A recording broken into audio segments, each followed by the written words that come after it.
It was early morning in eastern Burkina Faso, the sun just beginning to rise, casting a soft golden glow over the savannah.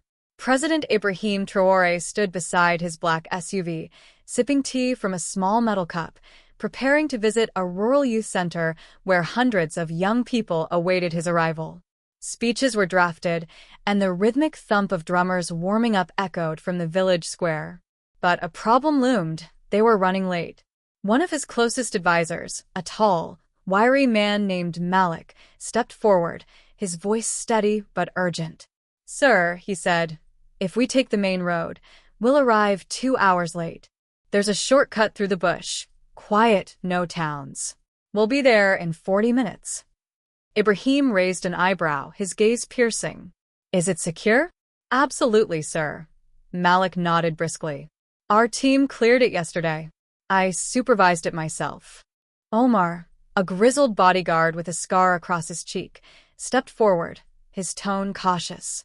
"I've never liked that road. It's too quiet." But Malik pressed on. "We're low on fuel, and the youth are waiting. We need to move." Ibrahim paused, his fingers tightening around the cup, weighing the options. Finally, he said, "Fine, we'll take the shortcut." The convoy of 5 vehicles rolled out, 2 armed trucks leading, the president's SUV in the center, and 2 more guarding the rear. The narrow, bumpy dirt path was flanked by towering dry grass, an eerie silence enveloping them. No homes, no goats, no wisps of cooking fire smoke, just stillness. Half an hour passed, the ride uneventful. Then, a cow appeared, standing resolute in the center of the dirt road. It was a large, brown beast with chipped horns, its eyes calm, legs firmly planted. It stared directly at the president's SUV, refusing to budge. The driver honked sharply, nothing. Soldiers in the lead truck shouted, "Move." "Shoo." Still nothing. One fired a shot into the air, the crack echoing across the empty landscape. The cow didn't flinch. Confusion rippled through the convoy. "It's just a cow," a guard muttered. "Let's push it off." 2 soldiers stepped out, wielding sticks to prod the animal. The cow shifted slightly, then returned to its spot, unmoved. Ibrahim, watching from inside the SUV, rolled down his window. "Why hasn't it moved?" he asked, his voice low. "No idea, sir," Omar replied. "It's acting strange." "Drive around it," Malik said quickly, his tone impatient. "We're wasting time." The driver prepared to veer into the grass, but a heavy feeling settled in Ibrahim's chest. He studied the cow, unafraid, unwavering, rooted precisely in the road center. "Stop the car," he ordered, his words startling everyone. The driver obeyed. "Send a man to check under the cow." "Sir, it's just a cow," Malik said, his voice tinged with nervousness. "Check the ground," Ibrahim insisted, his tone unyielding. 2 guards approached cautiously, one leaning forward to inspect the dirt beneath the cow's front legs. He froze, then leapt back.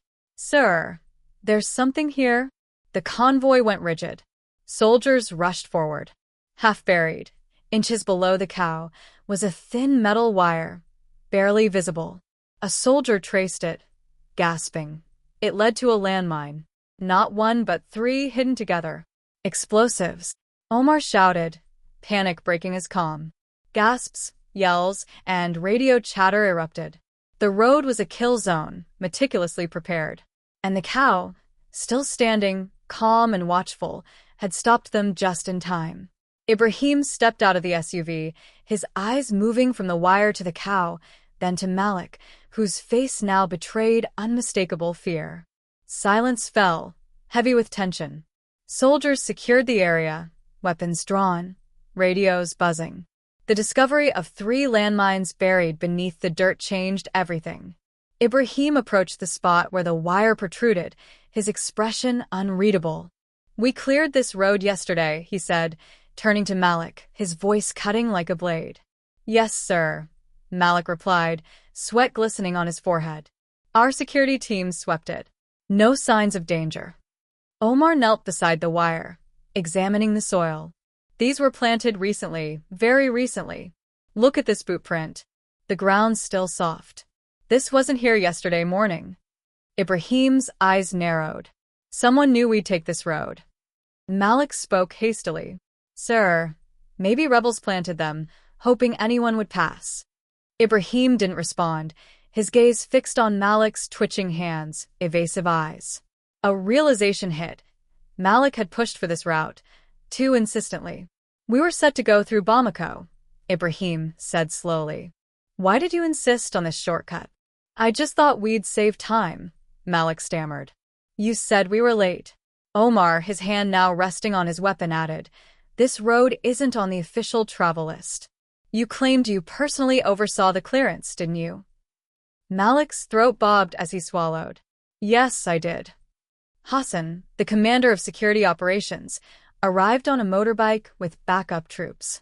Briefed in seconds, he pulled Ibrahim aside.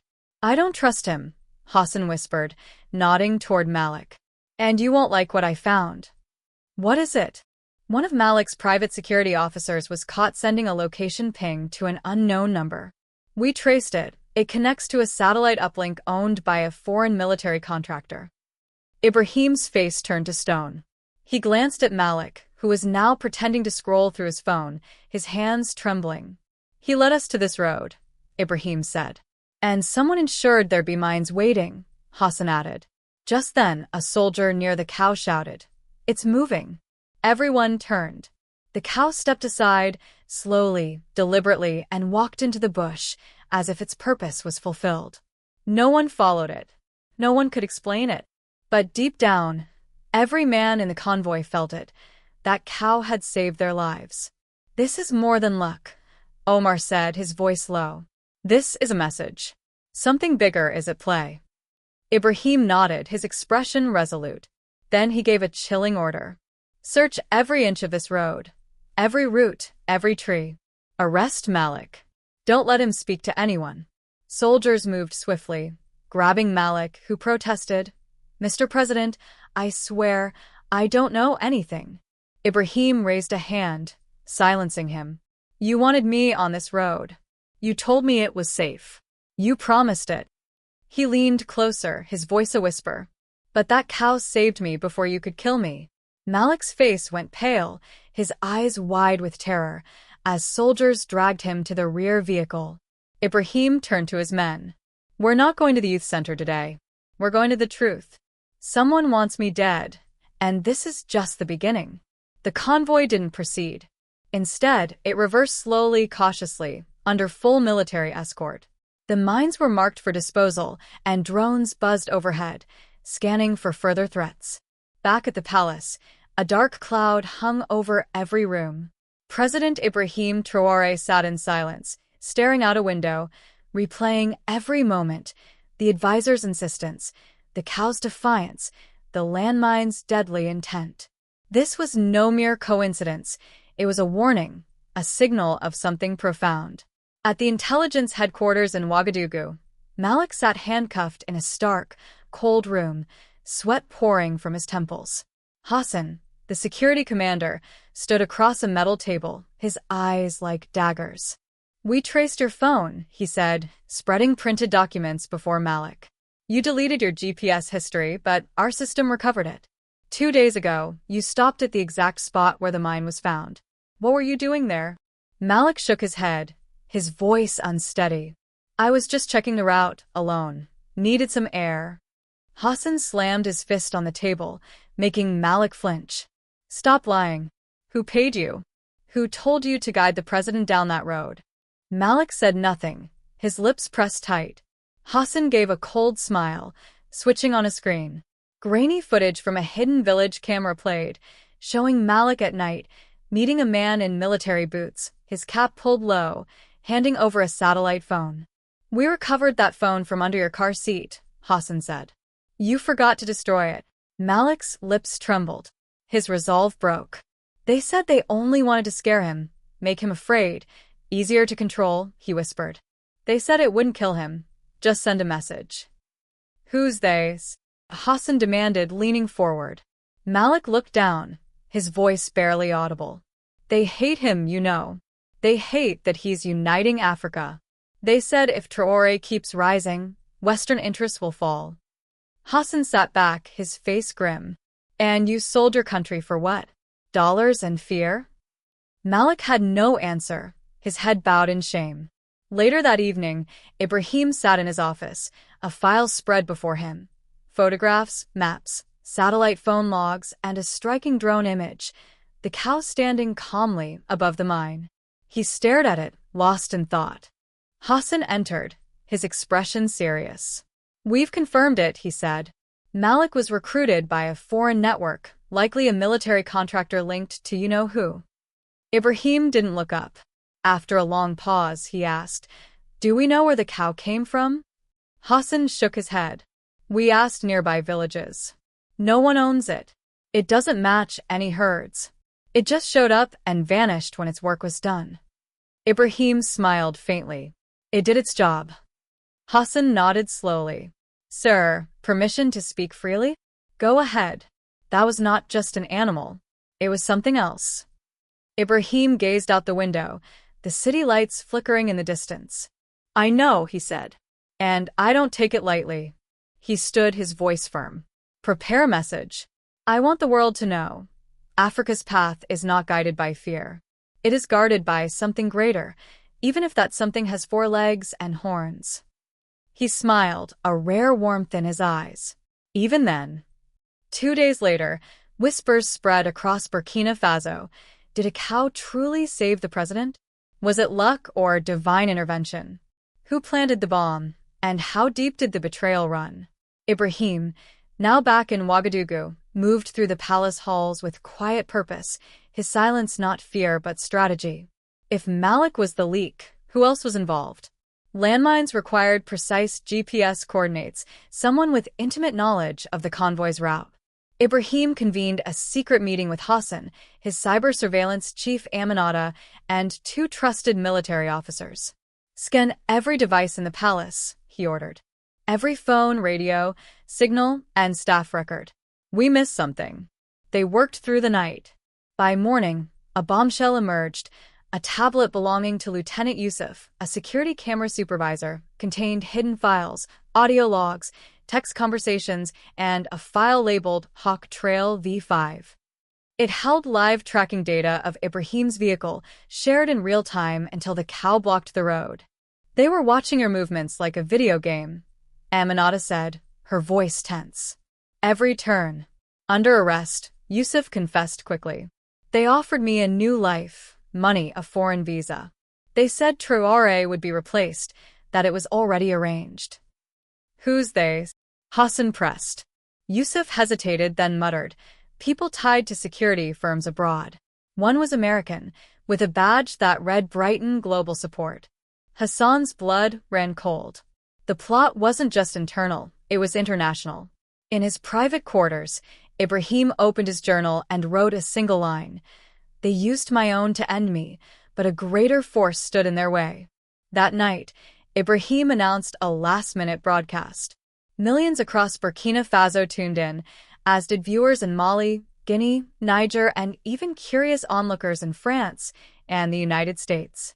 He appeared on screen, calm, strong, and direct.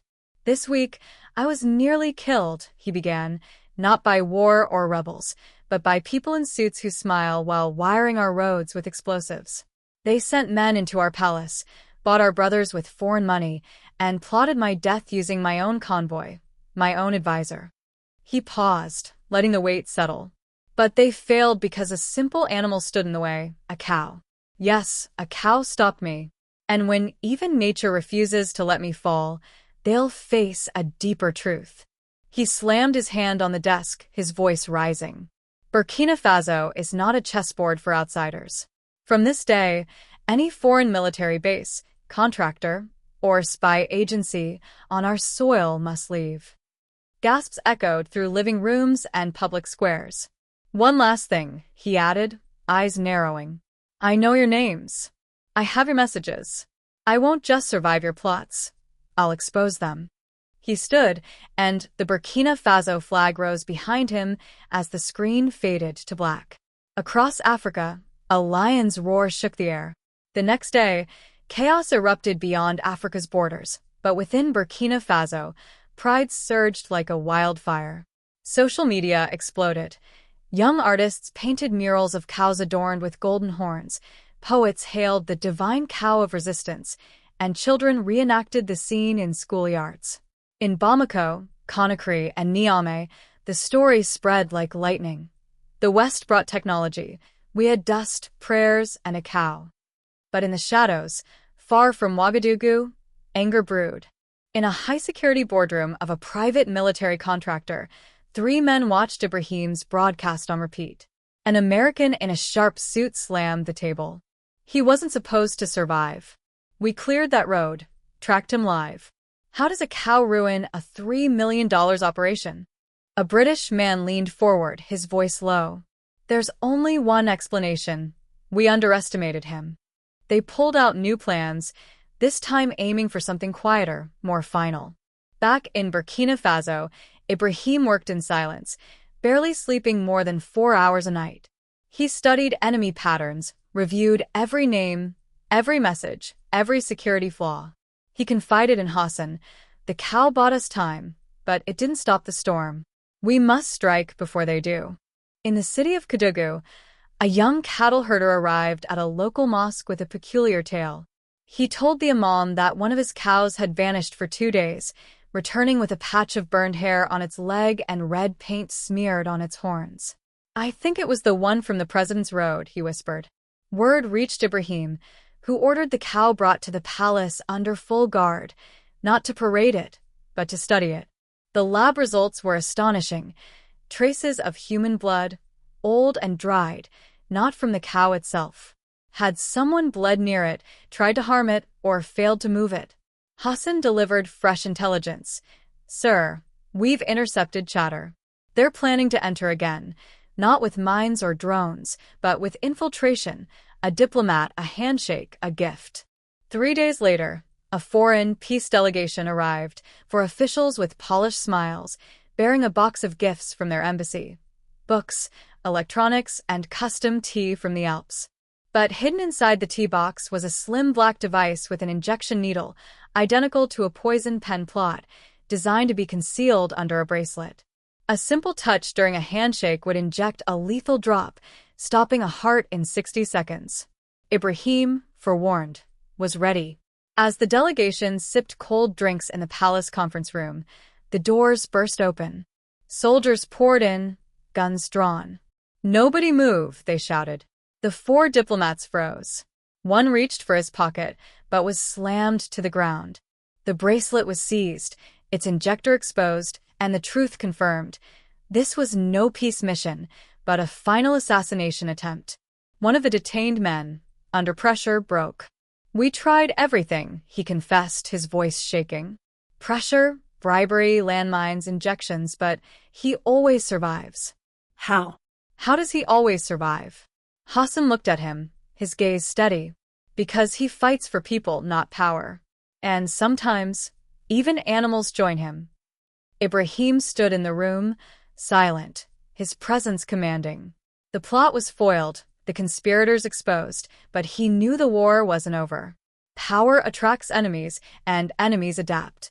That night, Ibrahim addressed the nation once more, his voice resonating with unyielding strength. "They called us weak, but the weak don't survive this many attacks," he said. "The weak don't expose betrayal. The weak don't make history with cows and children. Today, we didn't just survive another plot. We buried the idea that Africa cannot protect its own." The sun set over Ouagadougou, casting an orange glow across the city. The presidential palace bathed in long shadows. In his private garden, Ibrahim stood before a newly unveiled statue, a cow, crafted by young welders from scraps of retired army vehicles. Its base bore a plaque. It stood when the world wanted him to fall.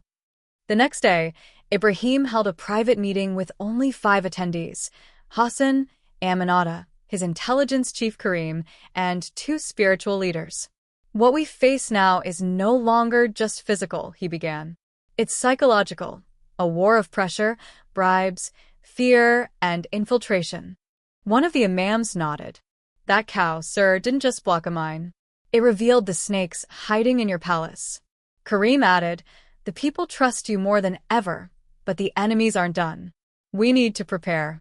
Ibrahim unveiled his strategy, calling it Operation Mirror. It was simple yet bold. Every foreign ally would be monitored, every palace staff member rotated and screened, and any attack, whether by weapon or deceit, would be met with a public exposé. No more silence, no more hiding corruption. Every betrayal would be laid bare for the world to see. Weeks passed without new attempts. Burkina Faso grew harder to manipulate. Bribes lost their power. Threats were met with laughter. Western embassies requested private talks, but Ibrahim ignored them. He had transcended leadership, becoming a legend, surviving bullets, poison, betrayal, and landmines, not through force, but through an inexplicable ally, a cow. Months later, at a summit in Bamako, a journalist posed a question on live television. "Mr. President, people say a cow saved your life. Do you believe that?" The room chuckled. Ibrahim smiled, leaning into the microphone. "Yes, a cow saved me," he said, his voice steady. "But that's not the point. The real miracle is what the cow revealed, how deep betrayal can hide, how even the earth speaks if you're humble enough to listen." The room fell silent, then erupted in applause. Back in Kédougou, a young boy named Amadou, known for a tale about a mango, watched from his new classroom, grinning. "First a mango, now a cow. What's next?" His teacher laughed. "Maybe a chicken." But deep in the bush, an old brown cow grazed peacefully, untouched by the fame it had unknowingly earned. It didn't know it was a hero. It had simply stood still, at the right place, at the right time, while the world tried to bring a good man down. Africa stood firm, and through the quiet defiance of a single animal, it saved him. The ripples of Ibrahim's survival spread far beyond Burkina Faso. In Conakry, poets wove the cow into epic tales of resistance. In Niamey, market vendors sold figurines of cows with painted horns, symbols of vigilance. Across the continent, the story became a rallying cry. If a cow could thwart a global conspiracy, what could a united Africa achieve? In Ouagadougou, the youth center visit was rescheduled, and when Ibrahim finally arrived, the crowd's cheers shook the earth. He spoke not of mines or betrayal, but of unity, resilience, and the unseen forces that protect those who fight for justice. In the months that followed, Operation Mirror took root. Palace security was overhauled, with every device scrutinized, every staff member vetted. Ibrahim's intelligence team, led by Aminata, uncovered additional leaks, minor officials bribed by foreign entities, their confessions adding to a growing dossier of evidence. The foreign contractor, Brighton Global Support, faced international scrutiny, its ties to Western intelligence agencies exposed in leaked documents. Ibrahim's broadcasts, unflinching and direct, became a hallmark of his leadership, each one a reminder that Burkina Faso would not bow. The cow, meanwhile, remained a mystery. No village could claim it, no herder could explain its origin. Some called it a gift from ancestors, others a divine sentinel. Ibrahim, a man of both strategy and faith, never dismissed the spiritual weight of the event. In his journal, he wrote, "The cow was not chance. It was a reminder. Africa's strength lies in what others overlook, our land, our people, our spirit." He ordered the statue in the palace garden to be maintained, not as an idol, but as a symbol of vigilance, a testament to the power of the unexpected. As the first anniversary of the incident approached, Burkina Faso stood stronger. Foreign influence waned, and Ibrahim's vision of a united, self-reliant Africa gained traction. At a regional conference in Accra, leaders from across the continent cited his survival as proof of resilience against external manipulation. "If a cow can stop a landmine," one delegate quipped, "imagine what we can do together." Ibrahim, ever reserved, simply nodded, his focus on the future. Back in the palace, Hassan brought a final report. "We've neutralized the immediate threats, sir," he said. "But they'll try again. They always do." Ibrahim looked out at the garden, the cow statue gleaming under the morning sun. Let them try, he said. We're not just fighting for survival. We're fighting for a legacy. He turned to Hassan, his voice firm. Keep the mirrors polished. We'll see them coming. In the quiet bush beyond Kadugu, the brown cow grazed, its chipped horns catching the light. It had no name, no master, no story beyond the one it had written in a single, defiant stand. It didn't know it had changed a nation, sparked a movement, or humbled a conspiracy. It had simply stood, and in doing so, ensured that Ibrahim Traoré would stand, too. Africa, through the humblest of its creatures, had spoken, and the world had no choice but to listen.